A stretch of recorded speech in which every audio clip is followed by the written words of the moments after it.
Oleme nüüd taas siin Võru kesklinnas Jüri tänava ääres rääkimas juttu aktiivse Võru linnakodaniku Jüri Luigega ja vahepeal on siin natukene ka see keskväljaku remont edasi läinud ja on toimunud ka mitmeid huvitavaid sündmusi. Eile avati siis kommunismi ohvrite memoriaal Tallinnas siis mälestamaks kõiki neid inimesi, kes selle kommunistliku riigikorra siis tõttu siis kannatasid, oma elu kaotasid. Aga hoopis teist laadi olukord on siin Võru linnas välja kujunenud, kus kommunistid lausa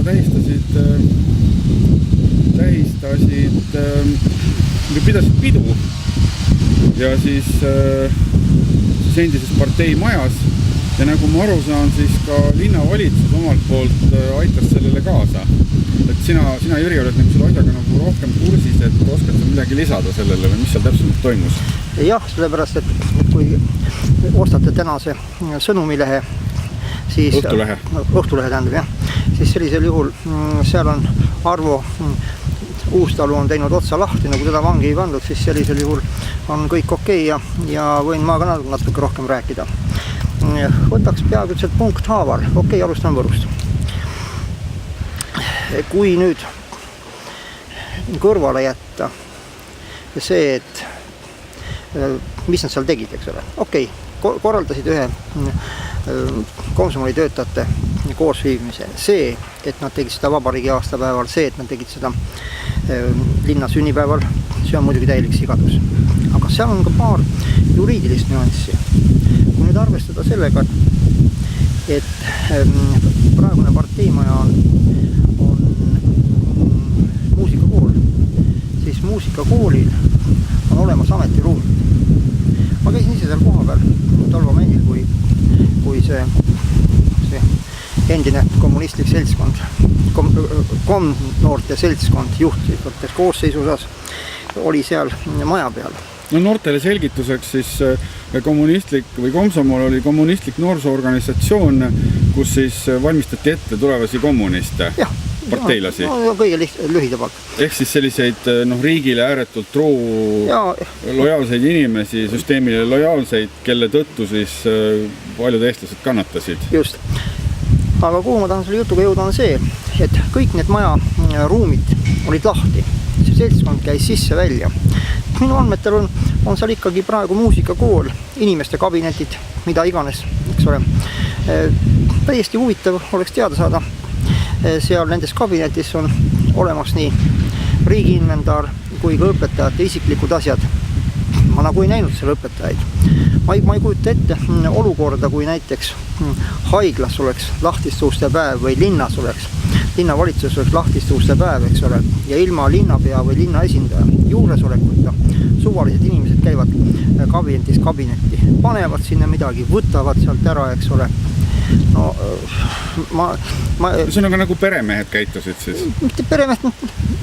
Mitte nagu peremehed, ma tahan juhtida selle peale, et ruumides on igal inimesel, igal õpetajal või juhendajal on oma isiklikud asjad.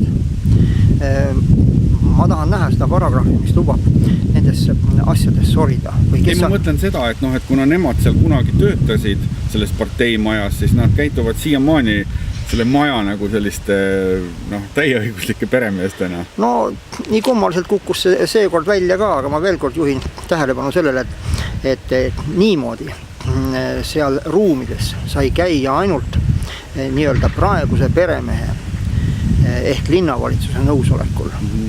No sotsid. Nüüd, kui võtta edasi, ega see sotside teema on nüüd praegu tänu sellele sõnumilehele. Sa tahad viidata sellele, et sotside varjus nagu tegutsevad ka siis kommunistid? Kohe jõuan sinna. See on üks väga suur projekt, mis on nüüd sotsid käivitanud. Sellepärast, et võtame järgmise loo, mis toodi ka sõnumilehes. Muidu ütleb, see on Luige jutt Õhtulehes tähendab. Järgmine moment oli, kus olid sotsid. Vaadake, mis toimus presidendi selles vastuvõtul presidendi poolt organiseeritud asjadest, eks ole. No nagu Vene rokipidu. Aga juhin tähelepanu selles, et kes tõi presidendi, nagu öeldakse, oma ametisse, siis see oli ikkagi sotsiaaldemokraat Nestor, kes, nagu öeldakse, tagataskust tõmbas välja daami, kui kõik teised kandidaadid olid läbi kukkunud ja seadis fakti, et võtke või jätke, kas ei toimu üldse midagi või saab temast president. Ja niimoodi tegelikult Kaljulaid just tehti president. Sots. Nüüd võtame järgmise loo. Seesama laulupidu, mis oli, see ühislaulmine tähendab, ma tahtsin öelda. Ühes laulmine, noh, see sõna valik. Oli, mis ta oli, aga see tehti tasuliseks. Ainus üritus, mida oleks võinud, nagu öeldakse, olla rahva jaoks tasuta, sellepärast ürituse korraldajana ma tean palju. Maksab lavarent, palju see maksab, nii edasi. Aga selle jaoks raha ei leitud. Pandi pilet. No Uustalu lausa irvitab, et järgmine see Balti kett on siis osavõtutasu juba 5 euri pro kärs. See täpselt selline pealkiri ongi tänases Õhtulehes. Kuhu ma tahan selle jutuga jõuda? Ükskõik, mida on sotsid teinud, on väga niisuguseks ümarik Vene poliitika. Sellepärast, et võtame nüüd edasi. Kui meil on, hästi poliitkorrektselt ütlen, kui me teeme mingisugust majandusasju, on need Nord Stream, on need mida iganes, on see pangandussüsteem, siis sellisel juhul võtke algusest peale, kui Eesti Vabariik loodi. Ja mäletate, oli Interrinne. Käis Jeltsin siin korra ära, Interrindest ei mäletanud mitte keegi. Siis, kui pankades keegi Venemaa rahasid ei aksepteerinud, siis algul enamus tehinguid käiski läbi Eesti Panga. Nii. Nüüd rada on nagu sisse töötatud. Tahan juhtida, härra Putin on võrdlemisi kaval. Praegu olid, nagu te nägite, Soome president väga rahulikult käis Musta merel tema jahiga sõitmas. Mitu päeva oli see visiit. Meil peaks ametlikult olema sanktsioonid. 1 päev oli tegelikult see visiit. No, oli küll, aga ettevalmistus käib ju mitu päeva. Nii. Aga tahan üritada sellest, et järgmine oli see... Ja eile oli juba Lukašenka oli samamoodi. Just, Putin. Aga võtame enne, kus Putin käis. Meil on tohutult sanktsioonid. Putin rahulikult lepib Merkeliga kokku. Käis Austria välisministri pulmas lausa ja tantsis tantsu. Mida iganes. Kohtus seal ka Austria kantsleriga. Aga Merkeliga lepiti kokku, et Nord Stream 2 on igati okei projekt. No kui see nüüd kõik kokku ei ole MRP 2, siis ma ei saa sellest poliitikast enam üldse aru. Sellepärast, et kui te võtate lahti selle nimekirja, kelle rahad, need nii-öelda miljardid, pandi Šveitsis luku taha. Noh, Šveitsi pank ütles kõik sanktsioonid ja kogu lugu, eks ole. Siis võtke see nimekiri lahti. Putin ei kergitanud isegi kulmu selles nimekirjas ei ole Putinile vajalikke inimesi. Tore, Šveits lähete. 5+, tehke ikka selliseid sanktsioone, mille peale venelane, nagu öeldakse, laseb kõrges kaartis. Ja jõuame tagasi selle sama sotside teema juurde, mis praegu nagu käib. Vaadake, kui nüüd võtta Võrru, siis see Komsomoli värk, ütleme, Allas võib-olla keerutab välja siia sinna, et ta nagu ei saanud aru või midagi, või mis ma ikka pean talle ette ütlema, tal nõuandjad üks jagu, eks ole. Aga sotsidel sotsid on saavutanud olukorra, kus mul on kahtlane tunne, et kas täitsa teadlikult tehakse koostööd Vene mõjuagentidega.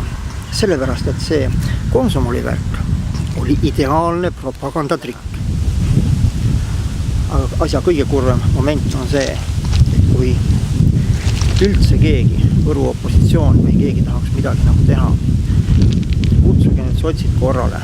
Alustage kas või sellest, et need pedagoogid, nagu ka Õhtuleht kirjutavad. Need, kes peaksid rääkima punkritest, metsavendlusest, käivad taga nutmas endises komsomolikomitees, praeguses muusikakoolis oma endisi nomenklatuurseid hüvesid ja kohti.